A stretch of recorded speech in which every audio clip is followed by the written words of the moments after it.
Og nu skal vi møde nogle unge, der er dybt passionerede omkring den sportsgren, de dyrker. Og den hedder noget så eksotisk som capoeira.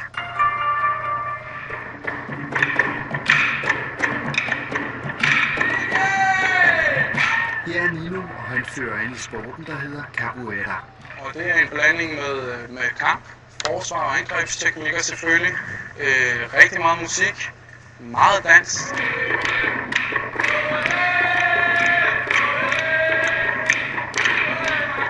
Det fedeste ved at lave capoeira, det er simpelthen den glæde, man får.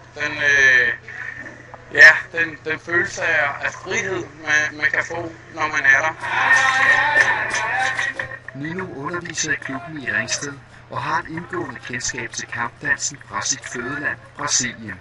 Her blev capoeira opfundet for ca. 500 år siden af importerede afrikanske slaver.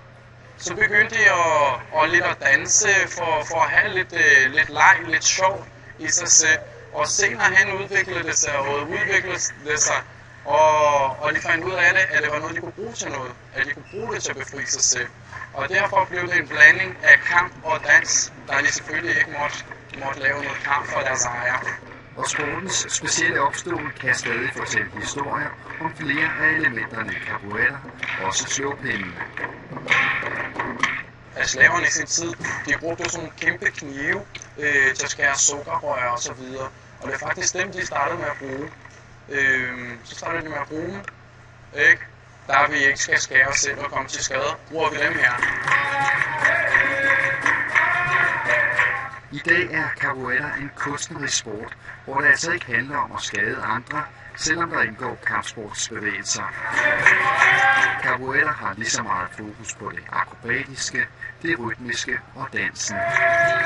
Det ser måske lidt tilfældigt ud, men sporten har nogle grundtrin, som skal følges.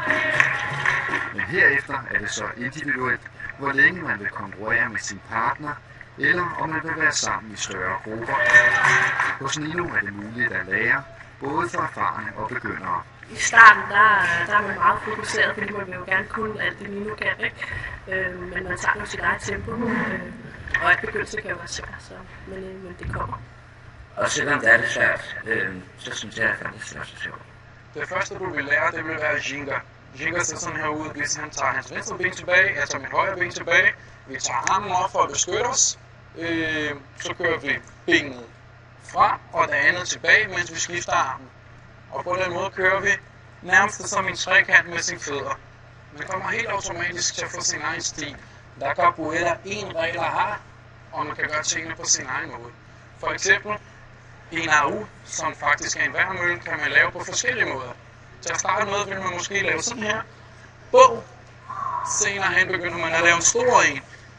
I capoeira-univers er det fuldstændig lige meget, om man laver den lille, og man laver den store. Det gælder om at lave det på sin måde.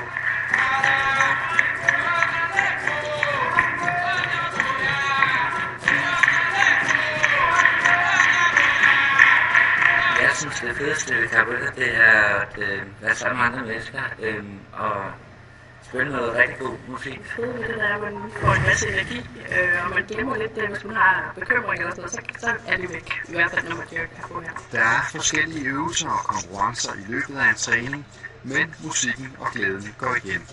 Capoeira, capoeira, lele, mas é um ritmo quente que mexe com a gente, então vem vadia. Capoeira, capoeira det er ikke så meget tale, men mere i form af bevægelser. Så man bliver så nødt til at komme til capoeira-træning og komme ind i den cirkel der, for at virkelig at mærke, hvad det egentlig er.